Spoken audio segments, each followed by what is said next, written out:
Assalamualaikum warahmatullahi wabarakatuh. Alhamdulillah, hadratil muhtaramin, sejenak kita renungkan agar kita mampu bersyukur kehadirat Allah Subhanahu wa Ta'ala. Kita belajar mengenal firman-firman-Nya tentang kelanjutan daripada ayat surat Al-Baqarah. Insya Allah pada kesempatan ini kita membahas fa'azallahuma syaitanu anha fa'akhrajahuma mimma kana fi wa qulna ihbitu ba'dukum li ba'din aduwwun walakum fil ardi mustaqarrun wa mata'un ila hin. Shadaqallahul azim. Hadratil muhtaramin,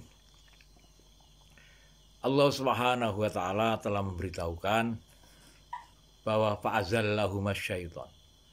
Zalla niku azalla itu kepreset. Yazillu, zalla yazillu fa'azallah. Maka syaitan menggelincirkan. Syaitan menjadikan Nabi Adam tergelincir. Syaitan menjadikan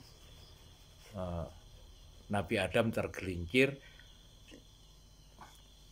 Fa'azallahuma, mereka berdua, syaitan, mereka berdua digelincirkan oleh syaitan, anha daripadanya, mimma kana fi, dari tempat kediaman Nabi Adam, yaitu surganya Allah Subhanahu wa Ta'ala. Wa qulna ihbitu, maka Allah Subhanahu wa Ta'ala berfirman, ihbitu, turunlah kamu. Ihbitu wa qulna ihbitu ba'dukum li ba'din aduwwun. Sebagian kamu akan menjadi musuh dari sebagian yang lain. Walakum fil ardi mustaqarrun, dan bagi kalian di dalam dunia ini fil ardi mustaqarrun, tempat menetap, wa mata'un ilahin, dan kesenangan sampai batas yang ditentukan. Hadirin yang dirahmati Allah Subhanahu wa Ta'ala, Allah Subhanahu wa Ta'ala memberitahukan bahwa syaitan ini yang menggelincirkan manusia, yang awalnya kita ini kakek moyang kita itu berada di surga, kemudian digelincirkan dengan tipu daya daripada syaitan tadi ini, sehingga Nabi Adam tergelincir dari surga. Kemudian Allah Subhanahu wa Ta'ala memberitahukan bahwa syaitan ini walakum fil ba'dukum bi ba'din aduwwun. Jadi sebagian kita ini adalah telah dinas untuk menjadi musuhnya syaitan. Syaitan ini menjadi musuh kita, musuhnya Nabi Adam alaihissalam. Kemudian ketika Allah Subhanahu wa Ta'ala menjelaskan bahwa syaitan ini musuh, inna syaitana lakum aduwwun fattakhidhu aduwwa. Sesungguhnya syaitan ini adalah musuhmu, maka musuhilah syaitan. Jangan berteman dengan syaitan. Gitu. Jangan berteman dengan syaitan, karena syaitanlah yang menjadikan manusia itu tergelincir. Maka untuk menjadikan kita ini paham terhadap tipu daya syaitan, kita harus belajar bagaimana cara syaitan menggelincirkan melalui kendaraan yang ada di dalam diri kita. Apa kendaraan yang ada dalam diri kita? Hawa nafsu. Hawa nafsu ini adalah kendaraannya syaitan, sehingga dengan adanya hawa nafsu yang ada di dalam diri kita, kadang-kadang kita ini tertipu dengan syaitan. Maka untuk mengetahui bagaimana bisikan setan, bagaimana setan cara menggelincirkan diri kita. Ini kita butuh ilmu, butuh pengetahuan, sebagaimana apa yang pernah diceritakan dalam hadis, bahwa pernah terjadi ketika Rasulullah SAW bersama para sahabat, maka datanglah iblis, diperintahkan oleh Allah untuk menjawab pertanyaan daripada Rasulullah SAW.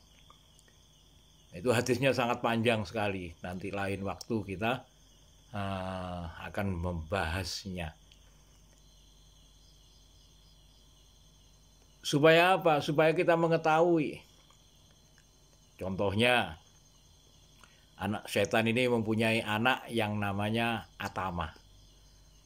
Atamah ini akan menjadikan kita tertidur sebelum sholat Isya. Kenapa? Karena dikencingi oleh anaknya setan yang namanya Atamah. Nah, itu salah satu contoh. Dan banyak lagi. Ketika waktunya sholat tiba, setan membisikkan, pekerjaanmu masih lama. Ada waktu masih lama untuk menjalankan sholat.